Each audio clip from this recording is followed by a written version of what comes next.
Olá pessoal, tudo bem? Eu sou o escritor Glauber da Rocha e bem-vindo ao canal.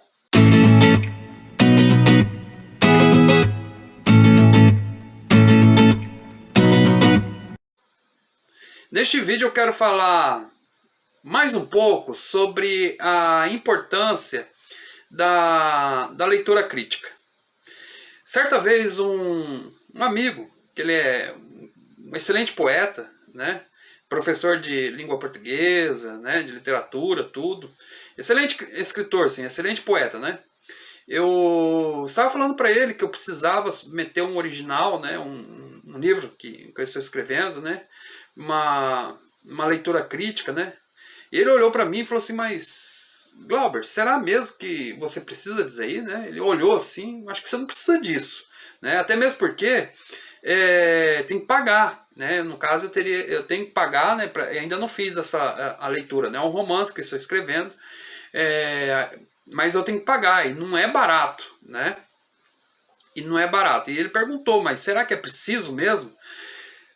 Pessoal, por mais gênio que você seja, né, da literatura, por mais, né, excelente, exímio escritor que você seja, é sempre bom ter um olhar, né, alguém que leia os seus textos antes de você publicar, né, ou antes de você enviar às editoras. É sempre bom que alguém leia.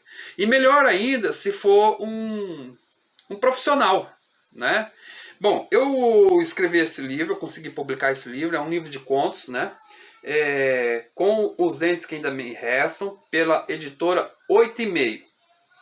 Esse livro, ele é uma coletânea com 21 contos. Esses 21 contos eu venho escrevendo, eu publiquei o livro em 2018, mas eu escrevo esse livro desde 2008, por aí, né? Ou até antes, né? 2005, 2000. Faz muito tempo que eu escrevo esse livro. E esses textos já passaram por leitores críticos, né? Eu lembro que tinha uma professora, ela era doutora em teoria literária, em crítica literária. Ela foi a primeira. Eu mandava os textos para ela, na época eu achava que eu era né, um excelente escritor, né, aquela coisa toda. E ela mandava para mim, eu mandei alguns textos para ela, né?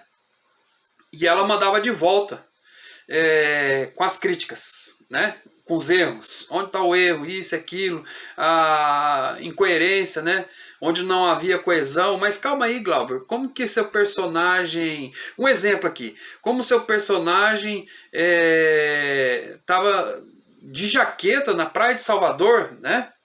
Um exemplo assim, eu coloquei lá um personagem que queria colocar elegância, então ele estava de jaqueta de couro, mas não percebi que, né, na praia de Salvador, um sol danado, lascado, olha só, entendeu? Um erro grotesco, né? Então ela via vários erros, né? Vários erros, aí depois fazia crítica aos personagens, ó, esse personagem aqui uma hora diz que é isso, mas faz aquilo, né? Cadê a construção desse personagem? Olha, você só tem preferência por um nome, né? Só esse nome, quando era questão assim feminino, né? Então sempre ela me falava as coisas, né? Tal, e eu que me achava, né, um grande escritor, eu lembro que teve vezes que eu fiquei bastante depressivo. Nossa, eu não sou nada, eu sou um péssimo escritor, é melhor abandonar isso aqui, né?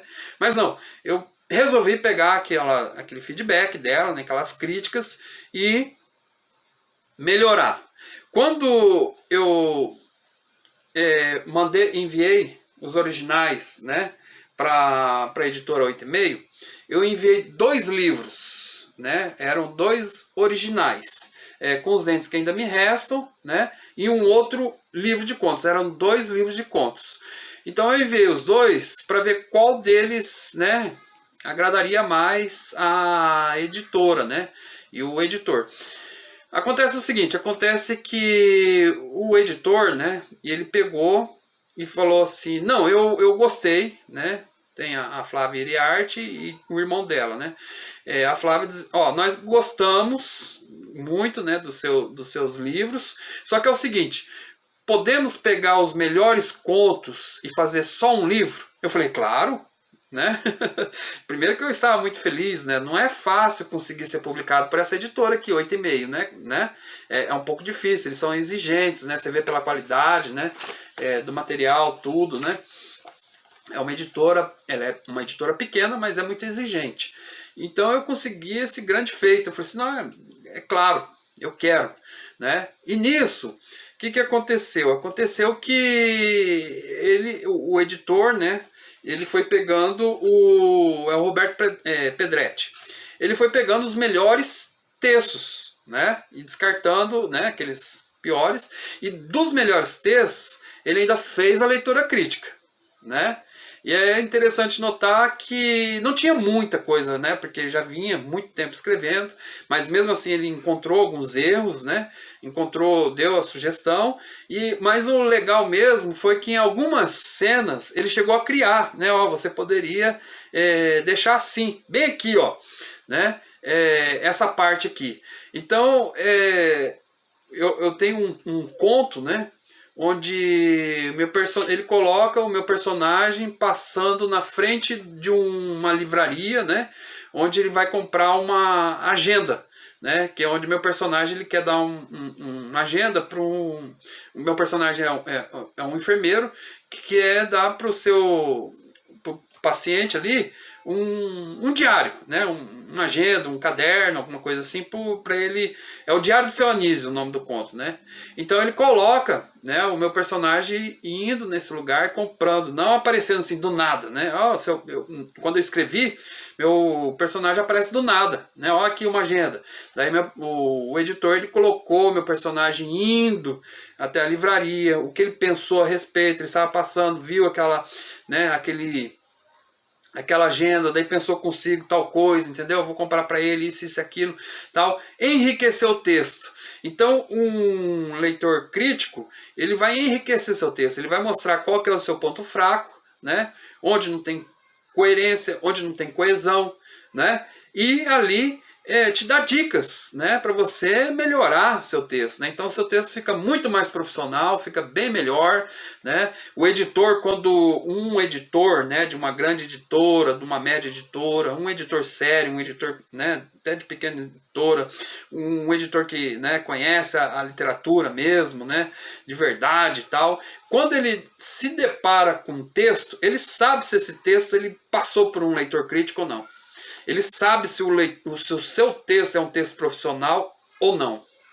Entendeu? Então, esse vídeo eu fiz para reforçar a ideia de que se você puder, você é escritor, se você puder, né, tiver o dinheiro ali, ou separa um dinheiro para poder contratar um leitor crítico, faça, ok? Um forte abraço e até o próximo vídeo. Tchau, tchau!